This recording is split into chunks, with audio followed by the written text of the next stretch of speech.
നമസ്തേ, mentor പ്രേംലാലിലേക്ക് സ്വാഗതം. കഴിഞ്ഞ ആഴ്ചത്തെ എപ്പിസോഡിൽ നമ്മൾ അസറ്റ് ലയബിലിറ്റി, ഒരുപാട് പേരുടെ കോളുകൾ വന്നു, ഒരുപാട് പേരുടെ മെസ്സേജുകൾ വന്ന മെസ്സേജുകൾക്ക് ഞാൻ കഴിയാവുന്ന മറുപടി കൊടുത്തിട്ടുണ്ട്. ഇനി ആരുടെയെങ്കിലും മെസ്സേജ് റിപ്ലൈ കിട്ടിയില്ല എങ്കിൽ നിങ്ങളൊരു ഹായ് ഒക്കെ ഇട്ട് ആ മെസ്സേജിനൊന്ന് മുകളിലേക്ക് അപ്ലിഫ്റ്റ് ചെയ്യുക. ഞാൻ തീർച്ചയായിട്ടും മറുപടി തരാം. അസറ്റ് ലയബിലിറ്റി, കണ്ണ് തുറപ്പിച്ച രണ്ട് വാക്കുകൾ. ഇതാണ് എനിക്ക് കിട്ടിയ ഏറ്റവും കൂടുതൽ ഫീഡ്ബാക്കുകൾ. അതേ വിഷയത്തിൽ തന്നെ കുറച്ചുകൂടി ആഴത്തിലേക്ക് നമ്മൾ പോവുകയാണ്. നമുക്ക് വരുമാനമുണ്ടാകുമ്പോൾ ആ വരുമാനത്തെ എങ്ങനെ ചെലവഴിക്കണം, അസറ്റിലേക്ക് എത്ര, ലയബിലിറ്റിയിലേക്ക് എത്ര, ജീവിതത്തിലേക്ക് എത്ര, സ്വപ്നങ്ങളിലേക്ക് എത്ര. ഒരുപാട് പേർക്ക് ഗുണപ്പെടും ഈ വീഡിയോ. കാരണം ഈ പ്രോഗ്രാം കൃത്യമായിട്ട് ഇംപ്ലിമെൻ്റ് ചെയ്ത് കഴിഞ്ഞാൽ നിങ്ങൾക്ക് കടത്തിൽ നിന്ന് മുക്തരാകാൻ പറ്റും, നിങ്ങൾക്ക് സമ്പത്ത് ക്രിയേറ്റ് ചെയ്യുന്ന പ്രോസസ്സിലേക്ക് കടക്കാൻ പറ്റും, കുടുംബത്ത് നല്ല സമാധാനത്തോടേക്ക് ജീവിക്കാൻ പറ്റും. ഒപ്പം നമ്മൾ എന്തിനു വേണ്ടിയിട്ടാണോ ഈ ചാനൽ തുടങ്ങിയിരിക്കുന്നത്, ഞാൻ നേരത്തെ സൂചിപ്പിച്ചിട്ടുണ്ട്, ഇതൊരു ആവറേജ് ആവാനുള്ള ചാനലല്ല. നമുക്ക് ഇടത്തരക്കാരിൽ നിന്നും അല്ലെങ്കിൽ പാവപ്പെട്ടവരിൽ നിന്നും ഹയർ ലെവലിലേക്ക് സമ്പന്നതയുടെ ലോകത്തേക്ക് എത്താനുള്ള ചാനലാണ്. അതുകൊണ്ട് തന്നെ വളരെ ശ്രദ്ധിച്ച് ഈ പ്രോഗ്രാം അറ്റൻഡ് ചെയ്യണം. നോക്കൂ, നിങ്ങൾ ഈ ഒരു ചിത്രം കണ്ടു കഴിഞ്ഞാൽ ഈ ചിത്രത്തിൽ ഇന്ന് ഇന്ത്യയിൽ ഏറ്റവും കൂടുതൽ സമ്പന്നർ ആരൊക്കെ എന്നുള്ളതിൻ്റെ ഒരു ഏകദേശ രൂപം നിങ്ങൾക്ക് കിട്ടും. പൊതുവെ ഒരു പരാതിയാണ്, എല്ലാവരും കോർപ്പറേറ്റ്സിനെ സഹായിക്കുന്നു, കോർപ്പറേറ്റ്സിൻ്റെയിലാണ് പണം മുഴുവൻ. കോർപ്പറേറ്റ്സ് ഉദ്ദേശിക്കുന്നത് ഇവരൊക്കെ തന്നെയാണ് കേട്ടോ. ഇവരുടെ കയ്യിൽ ഇന്ത്യയിലെ സമ്പത്തിൻ്റെ മെജോറിറ്റിയും ഈ 10 പേരുടെയിൽ മാത്രമല്ല, ഇത്തരം കുറേ ആളുകളുടെ കയ്യിലാണ് പണമുള്ളത്. സത്യമാണ്, സമ്പത്തിൻ്റെ 90% ഇവിടുത്തെ ആകെ ജനസംഖ്യയുടെ 3% ആൾക്കാരുടെ കയ്യിലാണ്. ബാക്കി 97% ഈ ബാക്കി സമ്പത്ത് 10% സമ്പത്ത് ഹോൾഡ് ചെയ്യുന്നുള്ളൂ. അങ്ങനെയെങ്കിൽ നമ്മൾ ഏത് ശതമാനത്തിലാണ്? 3-ലാണോ 97-ലാണോ? ഇതേ പ്രശ്നം തന്നെ വളരെ വർഷങ്ങൾക്ക് മുമ്പ് ജീസസ് ക്രൈസ്റ്റിനും ക്രിസ്തുവിനും 4000 വർഷങ്ങൾക്ക് മുമ്പേ ഈ ലോകത്ത് സംഭവിക്കുകയുണ്ടായി. നിങ്ങൾ the richest man in Babylonia എന്ന പുസ്തകം വായിച്ചിട്ടുണ്ടോ? ആ പുസ്തകത്തിലൊരു കഥ പറയുന്നുണ്ട്. 4000 വർഷങ്ങൾക്ക് മുമ്പ് ഒരു രാജാവ് അദ്ദേഹത്തിൻ്റെ പ്രജകളിലേക്ക് പണം എത്തിക്കാനായിട്ട് പ്രജകളോട് ആവശ്യപ്പെട്ടു, നമുക്ക് പുതിയ ഒരു സിറ്റി പണിയാം. അതാണ് ഈ ബാബിലോണിയൻ സിറ്റി. വളരെ വലിയൊരു സിറ്റി, പൂന്തോട്ടങ്ങളും കെട്ടിടങ്ങളും ഒക്കെയുള്ള വലിയൊരു സിറ്റി പണിയാം. ആ സിറ്റി ഏത് നിർമ്മാണ പ്രവൃത്തികളും തൊഴിൽ കൊണ്ടുവരും. നിരവധി പേർക്ക് തൊഴിലവസരങ്ങൾ കൊടുത്തു. മരപ്പണിക്കാർക്ക്, കൽപ്പണിക്കാർക്ക്, സാധനങ്ങൾ സപ്ലൈ ചെയ്യുന്നവർക്കൊക്കെ ധാരാളം തൊഴിലവസരങ്ങൾ കിട്ടി, വിപണന സാധ്യതകൾ കിട്ടി. രാജാവ് ഖജനാവിൽ നിന്നും പണമെടുത്ത് ഇവർക്ക് കൊടുത്ത് അദ്ദേഹത്തിൻ്റെ ലക്ഷ്യം പൂർത്തിയാക്കി തൻ്റെ ജനങ്ങളുടെ കയ്യിൽ പണം എത്തിക്കുക. അതിൻ്റെ വകഭേദങ്ങൾ ഇപ്പോൾ നമ്മൾ കാണുന്നുണ്ടാവുമല്ലോ. ഇപ്പോൾ തൊഴിലുറപ്പ് അങ്ങനൊരു പദ്ധതിയാണ്. സർക്കാരിൻ്റെ പണം ജനങ്ങളിലേക്ക് വെറുതെ കൊടുക്കുന്നതിന് പകരം ഒരു തൊഴിൽ കൊടുത്ത് ജനങ്ങളിലേക്ക് എത്തിക്കുക. ഇതേപോലെ രാജാവ് ചെയ്തു. എന്നിട്ട് അദ്ദേഹം എന്ത് ചെയ്തു? ഒരു യാത്ര പോയി. അപ്പോൾ അദ്ദേഹത്തെ സംബന്ധിച്ച് വളരെ ഹാപ്പി ആയിട്ടാണ് പോകുന്നത്. എല്ലാവരുടെയും പണമുണ്ടല്ലോ. കുറച്ച് നാളുകൾക്ക് ശേഷം രാജാവ് തിരിച്ചു വന്നിട്ട് മന്ത്രിമാരെ വിളിച്ചു കൂട്ടിയിട്ട് ചോദിച്ചു, പ്രജകളൊക്കെ ഹാപ്പി അല്ലേ? എല്ലാവരുടെയും പൈസയൊക്കെ ഉണ്ടല്ലോ. അപ്പോൾ മന്ത്രിമാർ പറഞ്ഞു, ഹാപ്പിയല്ല. അങ്ങ് കൊടുത്ത പണം മുഴുവൻ കുറേ ആളുകളുടെ നിന്നും ഒഴുകി കുറച്ച് ആളുകളിലേക്ക് മാത്രം കേന്ദ്രീകരിച്ചു. ഞാൻ നേരത്തെ പറഞ്ഞ നമ്മുടെ ഇന്നത്തെ സമ്പന്നത, അതേപോലെ അന്നത്തെ സമ്പന്നരുടെ കയ്യിലേക്ക് ഈ രാജാവ് കൊടുത്ത പാവപ്പെട്ടവൻ്റെ കയ്യിലെ പണമെല്ലാം ചെന്ന് കുമിഞ്ഞുകൂടി. അതെങ്ങനെ സംഭവിച്ചു? ശരിക്കും ഇന്നത്തെ കാലഘട്ടത്തിൽ ഇത് തന്നെയല്ലേ സംഭവിക്കുക? നമുക്ക് പലതരത്തിൽ പണം വരുന്നുണ്ട്. പക്ഷേ ഈ പണമെല്ലാം ഒരു തരത്തിൽ അല്ലെങ്കിൽ മറ്റൊരു തരത്തിൽ ഈ സമ്പന്നതയുടെ കയ്യിലേക്ക് പോകുന്നു.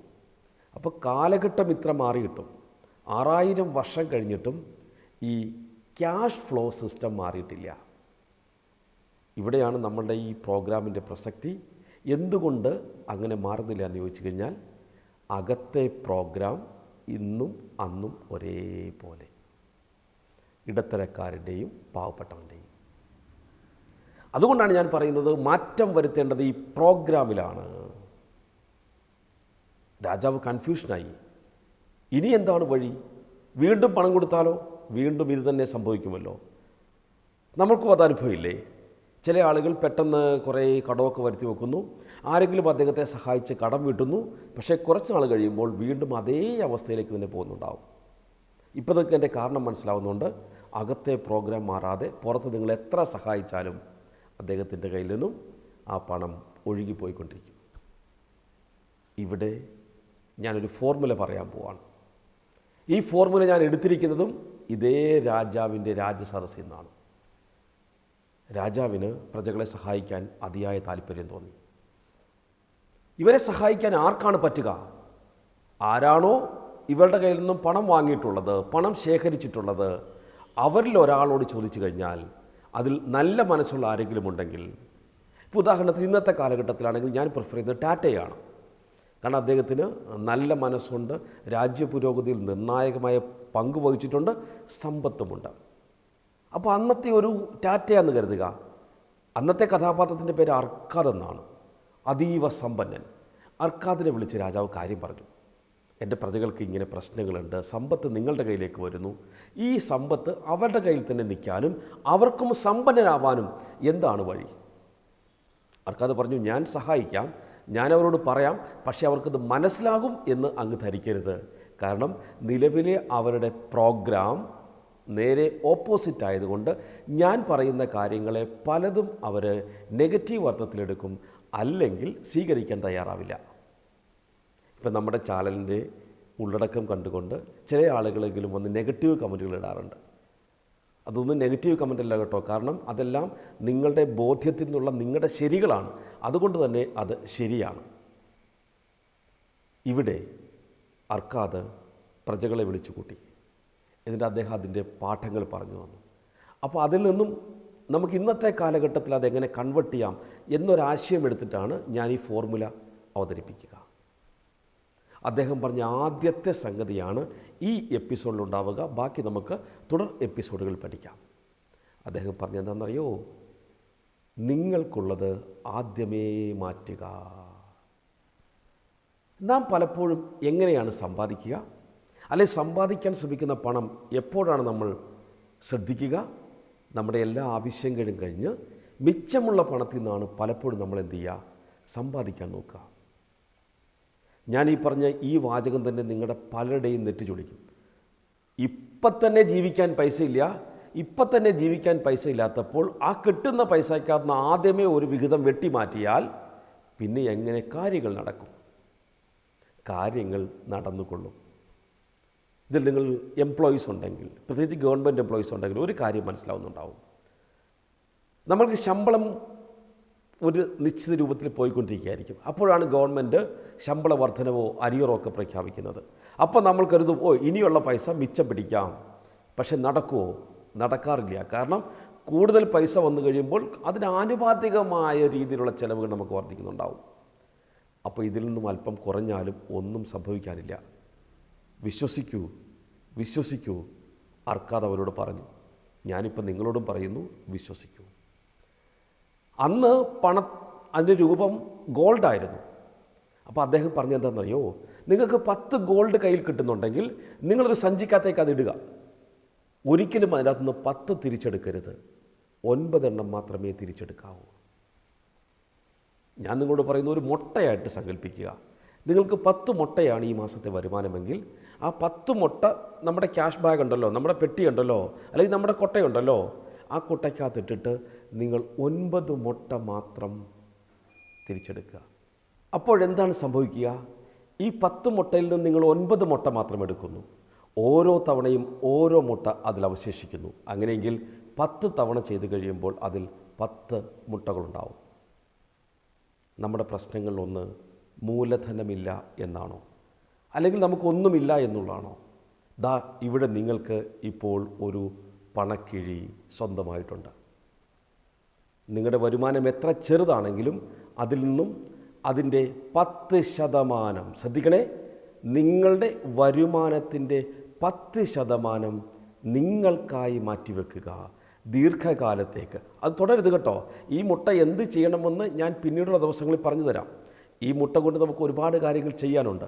ആദ്യം നമുക്ക് ഒരു കിഴി ഉണ്ടാക്കണ്ടേ? നമ്മുടെ ഇപ്പോൾ ഒന്നുമില്ലാത്ത അവസ്ഥയാണെങ്കിൽ പോലും നമുക്ക് എന്ത് ചെയ്യാം? ആദ്യം ഒരു പണക്കിഴി ഉണ്ടാക്കാം. ആ പണക്കിഴി ഉണ്ടാക്കാനുള്ള സൂത്രവാക്യമാണിത്: നിങ്ങൾക്കുള്ളത് ആദ്യമേ മാറ്റുക. ഐ റിപ്പീറ്റ്, നിങ്ങൾക്കുള്ളത് ആദ്യമേ മാറ്റുക. അർക്കാദ് വീണ്ടും വരും. ടാറ്റ വീണ്ടും വരും. Stay tuned. വലിയ വലിയ പാഠങ്ങളിലേക്ക് നമ്മൾ കടക്കാൻ പോവുകയാണ്. ഈ പണത്തിൻ്റെ ക്രയവിക്രയത്തെക്കുറിച്ച് കൂടുതൽ കാര്യങ്ങൾ അടുത്ത എപ്പിസോഡിൽ ചർച്ച ചെയ്യാം. മറക്കരുത്, നിങ്ങൾക്കുള്ളത് ആദ്യമേ മാറ്റുക. എത്ര മാറ്റണം? ആകെ വരുമാനത്തിൻ്റെ 10% ഇന്നു മുതൽ നിങ്ങൾക്ക് വേണ്ടിയിട്ട് മാറ്റിവെക്കാൻ തുടങ്ങുക. അത് മാറ്റിവെക്കുമ്പോൾ ഒരു കാര്യം കൂടി ശ്രദ്ധിച്ചോണേ, പെട്ടെന്ന് എടുക്കാൻ പറ്റാത്ത സ്ഥലത്തേക്ക് മാറ്റിക്കോണം. ഇപ്പം നിങ്ങൾ ഗൂഗിൾ പേ ഉള്ള അക്കൗണ്ടിലിട്ടു, മനസ്സിൽ തീരുമാനിച്ചു ഇത് മാറ്റിവെക്കുകയാണ്. പക്ഷേ ആവശ്യങ്ങളും അത്യാവശ്യങ്ങളും വരുമ്പോൾ നിങ്ങളത് എടുക്കും. ഞാൻ പറയുന്നത്, ചെക്ക് ബുക്കോ പാസ്ബുക്കോ ഇല്ലാത്ത ഏതെങ്കിലും സൊസൈറ്റിയിലോ കോപ്പറേറ്റീവ് ബാങ്കുകളിലോ അല്ലെ അങ്ങനെയുള്ള ഏതെങ്കിലും സ്ഥലത്തേക്ക് നിങ്ങൾ ആ തുക മാറ്റുക. അല്ലെങ്കിൽ നിങ്ങൾ വീട്ടിലൊരു കുടുക്ക വാങ്ങുക. ഒരു ക്യാഷ് കുടുക്ക വാങ്ങിയിട്ട് അടിയിൽ ഓപ്പൺ എന്നുള്ള കുടുക്കയല്ല, പൊട്ടിക്കാൻ പറ്റാത്തൊരു കുടുക്ക വാങ്ങിയിട്ട് ആ കുടുക്കയ്ക്കകത്തേക്ക് ഇന്ന് മുതൽ, അതെത്ര ചെറിയ തുകയായിക്കോട്ടെ, ചിലപ്പോൾ നിങ്ങളുടെ ഒരു ദിവസം വരുമാനം 100 രൂപയാണെന്ന് കരുതുക, അതിൽ നിന്നും 10 രൂപ മാറ്റിക്കൊള്ളുക. നിങ്ങളൊരു മാസ വരുമാനം 10,000 രൂപ മാസ വരുമാനം, 1000 രൂപ മാറ്റിക്കൊള്ളുക. ട്രസ്റ്റ് മീ, സമ്പത്തിലേക്കുള്ള യാത്രയിൽ നിങ്ങളുടെ ആദ്യത്തെ കരുതൽ മൂലധനമാവട്ടെ ഇത്. ഇവിടെ നിന്നുകൊണ്ട് പല ഫോർമുലകൾ നമുക്കുണ്ട്. അതൊക്കെ അപ്ലൈ ചെയ്ത് നമുക്ക് സമ്പത്തിലേക്ക് പോവാം. അതിന് മൂലധനം വേണം. നമുക്ക് ആ മൂലധനം ഉണ്ടാക്കാൻ ആരംഭിക്കാം. ഓർക്കുക, ഇത് സാധാരണക്കാരെ അവരാഗ്രഹിക്കുന്ന സമ്പത്തിൻ്റെ തലത്തിലേക്ക് എത്തിക്കാനുള്ള ഐഡിയകൾ ഷെയർ ചെയ്യാനുള്ള പ്രോഗ്രാമാണ്. അതുകൊണ്ട് തന്നെ നമ്മുടെ ചുറ്റുവട്ടത്തുള്ള എല്ലാവർക്കും നിങ്ങൾ ഈ വീഡിയോ, ഇതിൻ്റെ ലിങ്ക് ഷെയർ ചെയ്യണം. ഈ ചാനൽ സബ്സ്ക്രൈബ് ചെയ്യണം. ബട്ടൺ അമർത്തണം, ബെൽ ബട്ടൺ അമർത്തണം. ആദ്യമേ തന്നെ ഈ വീഡിയോ കാണണം. ജീവിതത്തിലത് പകർത്തണം. കേട്ടു പോവരുത്. അറിഞ്ഞ് പഠിച്ച് അനുഭവിച്ച് ചെയ്തു പോകണം. ദൈവം അനുഗ്രഹിക്കട്ടെ. Thank you so much.